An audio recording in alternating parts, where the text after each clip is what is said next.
Ship में job कैसे ली जाती है, उसका क्या क्राइटेरिया है, क्या डॉक्यूमेंटेशन, कैसे अप्लाई करें, ये सारा थोड़ा गाइड कर दें। तो मैं ये वीडियो डिटेल से बना रहा हूँ और इस वीडियो में मैं डिटेल से एक एक चीज़ को एक्सप्लेन करूँगा। आपने इस वीडियो को एंड तक देखना है ताकि आपको समझ आए कि जो शिप में काम किया जाता है उसमें क्या लीगल रिक्वायरमेंट्स होती हैं। कुछ जो है वो कंट्री टू कंट्री वेरी करती हैं, कुछ जो है वो सी डॉक्यूमेंट्स होते हैं जो शिप में समुंदर में काम करने के लिए होते हैं, और कुछ ऑब्वियसली कंपनी की रिक्वायरमेंट भी होती है। ठीक है, तो बगैर किसी डिले के वीडियो को स्टार्ट करते हैं और आपको एक एक चीज़ में स्टेप बाय स्टेप बताता हूँ कि आप जो है वो क्या क्या डॉक्यूमेंट्स आपको चाहिए। सबसे पहले बात कर लेते हैं सी डॉक्यूमेंट्स की, जो आपको समंदर में काम करने के लिए चाहिए होते हैं। आप जिस कंट्री से भी अप्लाई कर रहे हैं, आपको 2-3 चीज़ों की लाजमी ज़रूरत है जो होनी चाहिए आपके पास किसी भी जो है वो जॉब पे अप्लाई कर रहे हैं। नो मैटर आप एक छोटी पोस्ट पे अप्लाई कर रहे हैं, नो मैटर आप एक बड़ी पोस्ट पे अप्लाई कर रहे हैं, डिपार्टमेंट कोई भी हो सकता है, लेकिन डॉक्यूमेंट्स यही होंगे। तो ध्यान से सुन लीजिएगा। सबसे पहले और सबसे ज़रूरी चीज़ होती है आपके सेफ्टी कोर्स, जिसको STCW कोर्स कहा जाता है। आप सर्च कर सकते हैं ऑनलाइन, आप देख सकते हैं आपके आसपास एरिया में कहाँ पे कौन करवा रहा है ये कोर्स। तो ये कोर्स सेफ्टी के करने पड़ते हैं। हमारे पाकिस्तान में जो है वो कराची में मोस्टली ये कोर्स कराए जाते हैं। 6 महीने का कोर्स होता है तकरीबन, और ये सेफ्टी कोर्स होता है। ठीक है, इसको STCW कोर्स कहते हैं। उसके बाद एक चीज़ जो रिक्वायर्ड होती है उसको कहते हैं सीमैन बुक, सर्विस बुक भी बोलते हैं इसको, SSB भी बोलते हैं, डिस्चार्ज बुक भी बोलते हैं। ठीक है, ये रिक्वायर्ड होती है। ये आपके पास आपके होम कंट्री की हो तो ज़्यादा बेहतर है, क्योंकि वो ज़्यादा वैलिड होती है। यानी बहुत सारे कंट्रीज़ की रिक्वायरमेंट होती है कि वो बंदा आ सकता है जिसके पास अपने होम कंट्री की सर्विस बुक हो। दूसरे कंट्रीज़ की भी मिल जाती है, जैसे मेरे पास अभी पाकिस्तान की नहीं है, मेरे पास ब्रिटिश है, कंपनी ने बना के दी। तो सेफ्टी कोर्स के साथ साथ आपके पास जो नेक्स्ट रिक्वायरमेंट है वो है सर्विस बुक की, जो कि आपके पास होनी चाहिए। पाकिस्तान में आपको STCW कोर्स पास करने के बाद इम्तिहान देना पड़ता है, एग्ज़ाम देना पड़ता है, और उसके बाद आपको बुक मिलती है। And I think most probably more or less same in India as well. उसके बाद नेक्स्ट डॉक्यूमेंट आता है आपका जो है वो मेडिकल। हमारा मेडिकल अलग होता है, सी फेरर मेडिकल उसको कहा जाता है।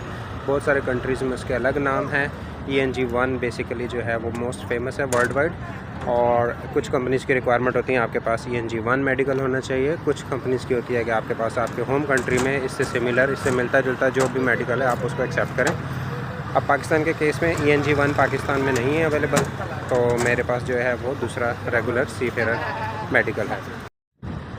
सी फेरर मेडिकल के हवाले से एक बात लाजमी आपने जहन में रखनी है कि ये मेडिकल आपको तब करवाना होता है जब आपकी सिलेक्शन हो जाती है। ठीक है, तो सिलेक्शन से पहले नहीं करवाना होता, लेकिन इससे पहले जो 2 डॉक्यूमेंट्स मैंने आपको बताए हैं वो आपके पास पहले होने चाहिए रेडी, ताकि आपके प्रोसेस क्विक जाए। बहुत सारे कंट्रीज़ में जो मैनिंग एजेंसीज़ हैं वो आपको अगर ये डॉक्यूमेंट्स ना हों तो भी आपको हायर कर लेती हैं, और हायर करने के बाद आपको बोलती हैं कि ये सारे डॉक्यूमेंट्स रेडी करें। जैसे कि मेरे केस में हुआ था कि मैं जब हायर किया तो मेरे पास कुछ भी नहीं था, कोई चीज़ रेडी नहीं थी। मुझे कंपनी ने सब कुछ गाइड किया, बताया, और मैंने स्टेप बाय स्टेप जब वो फॉलो करके सब रेडी किया तो मुझे ऑलमोस्ट 6 से 7 मंथ्स लग गए हर चीज़ को रेडी करने में। तो ये 2 चीज़ें तो आप रेडी कर सकते हैं एडवांस में, जिसको एक कहते हैं STCW कोर्स, वो लाजमी आपके पास होना चाहिए, और दूसरा सर्विस बुक, सीमैन बुक भी उसको बोलते हैं, डिस्चार्ज बुक भी बोलते हैं। उसके बाद नेक्स्ट आ जाती हैं आपकी अब डिपार्टमेंट से रिलेटेड, अब आपकी जॉब से रिलेटेड होती हैं। ठीक है, तो आपने जिस पोजीशन के लिए अप्लाई करना होता है उस पोजीशन के हिसाब से कुछ उसके क्राइटेरियाज़ होते हैं। जैसे कि एग्जांपल अगर बात करूं कि डेक डिपार्टमेंट में जो लोग ड्यूटी कर रहे हैं उनकी कुछ अलग से सेफ्टी की सर्टिफिकेशंस होती है। सीमैन जो होते हैं हमारे, ठीक है, उनकी अलग से सेफ्टी की जो है वो सर्टिफिकेशंस होती हैं जो उनको करवानी होती हैं लाजमी, और वो जब तक ना हो उनको जॉब नहीं मिल सकती। ठीक है, अब मैं चूँकि होटल डिपार्टमेंट से हूँ तो हमारे होटल डिपार्टमेंट के लिए एज सच कुछ रिक्वायरमेंट नहीं है। क्राइसिस मैनेजमेंट, क्राउड मैनेजमेंट, ये थोड़ी बहुत ट्रेनिंग होती हैं जो कि आपको ऑन बोर्ड भी मिल जाती हैं डिपेंडिंग ऑन द पोजीशन, और कुछ पोजीशन में आपको कहते हैं कि आप पहले आने से पहले लेके आएँ। तो पोजीशन टू पोजीशन वेरी करता है। तो मैं हॉस्पिटैलिटी से हूँ, होटल डिपार्टमेंट में हूँ। तो होटल डिपार्टमेंट के लिए आप जिस भी पोस्ट को आप टारगेट करना चाहते हैं, ये डॉक्यूमेंट्स रेडी होने के बाद आपके पास उस फील्ड का एक्सपीरियंस होना लाजमी है। तो हॉस्पिटैलिटी में अगर आना चाहते हैं तो लाजमी बात है आपके पास होटल नॉलेज होना चाहिए, होटल बैकग्राउंड होना चाहिए, और अगर होटल नहीं तो समवेयर समहाउ हॉस्पिटैलिटी या कस्टमर केयर का नॉलेज, अगर कस्टमर फील्ड में आना चाहते हैं, कस्टमर केयर में आना चाहते हैं, तो उस फील्ड के साथ आप उसको अप्लाई करेंगे। अब अप्लाई कैसे करना है, वो ये है सबसे इम्पॉर्टेंट स्टेप। जितनी भी छोटी पोजीशंस होती हैं वो शिप की रिक्वायरमेंट होती है कि वो मैनिंग एजेंसी के थ्रू आएँ। वो क्यों मैनिंग एजेंसी के थ्रू प्रेफर करते हैं, उसकी रीज़न है पीछे, ठीक है। मैनिंग एजेंसी के थ्रू इसलिए प्रेफर करते हैं कि मैनिंग एजेंसी उस कंट्री में अवेलेबल होती है जहाँ पे वो हायरिंग हो रही होती है। फॉर एग्जांपल वो हायरिंग अब इंडिया से हो रही है, तो इंडिया में जो है वो मैनिंग एजेंट होगा तो वो उस कंट्री की लीगल रिक्वायरमेंट्स को पूरा कर देगा। प्लस वहाँ पे जो कैंडिडेट्स हैं वो उनको बेहतर समझता है, उनको बेहतर गाइड कर सकता है, उनके कोई मसले परेशानियाँ, उनके डॉक्यूमेंट्स को वेरीफाई कर सकता है, उनकी बहुत सारी चीज़ों को कर सकता है। तो कंपनी अभी फॉर एग्जांपल मेरी कंपनी है, मैं जहाँ पे काम करता हूँ ये यूके बेस्ड कंपनी है। अब यूके में बैठे हुए जो लोग हैं फॉर एग्जांपल वो इंडिया के लीगल रिक्वायरमेंट्स को उतनी अच्छी तरीके से नहीं समझ पाएंगे या पाकिस्तान की लीगल रिक्वायरमेंट्स को उतनी अच्छी तरीके से नहीं समझ पाएंगे, जबकि जो बंदा ऑलरेडी मौजूद है, ठीक है, इंडिया या पाकिस्तान के अंदर, वो उसको बेहतर गाइड कर सकता है। तो मैनिंग एजेंसीज एज़ लाइक अ हायरिंग पार्टनर होते हैं, वो आपको हायरिंग में हेल्प करते हैं। लेकिन ये होती सारी छोटी पोस्ट है, ये ज़हन में रखनी है आपने। आपको मैक्सिमम मैनिंग एजेंसी के थ्रू जितनी भी रिक्रूटमेंट मिलेगी वो सारी मिलेगी आपको छोटी पोस्ट की। लेट्स से होटल डिपार्टमेंट की बात करूँ तो हमारे हाउसकीपिंग की आ जाती है, लॉन्ड्री की आ जाती है,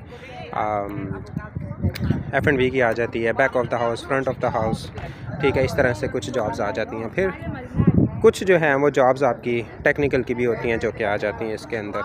अब यहाँ पे आपने अपने मैनिंग एजेंसी को ढूंढना होता है। तो इंडिया के अंदर हमारी कंपनी की अगर बात करूँ, मैं जिसमें काम कर रहा हूँ, हमारी कंपनी है कार्निवल यूके। क्योंकि बहुत से लोग मुझे मेरी कंपनी के बारे में पूछते हैं कि हम आपकी कंपनी में कैसे अप्लाई करें या आपका रेफरेंस अगर यूज़ करें तो कैसे करें, ठीक है।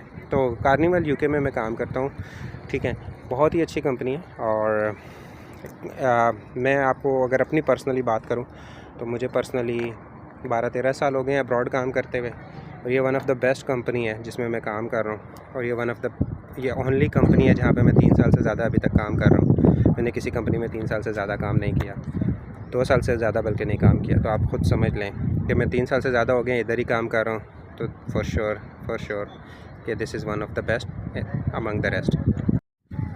अब यहाँ पे मेरे बहुत सारे दोस्त पाकिस्तान से जो मेरे दोस्त हैं, हाँ, वो मुझे अक्सर सवाल करते हैं कि हम कैसे अप्लाई करें।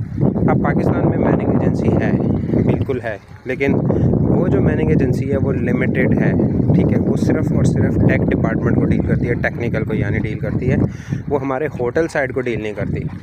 तो मैं कैसे आया फिर, सवाल ये है। तो मैंने बड़ी पोजीशन पे अप्लाई किया था मैनेजमेंट लेवल पे।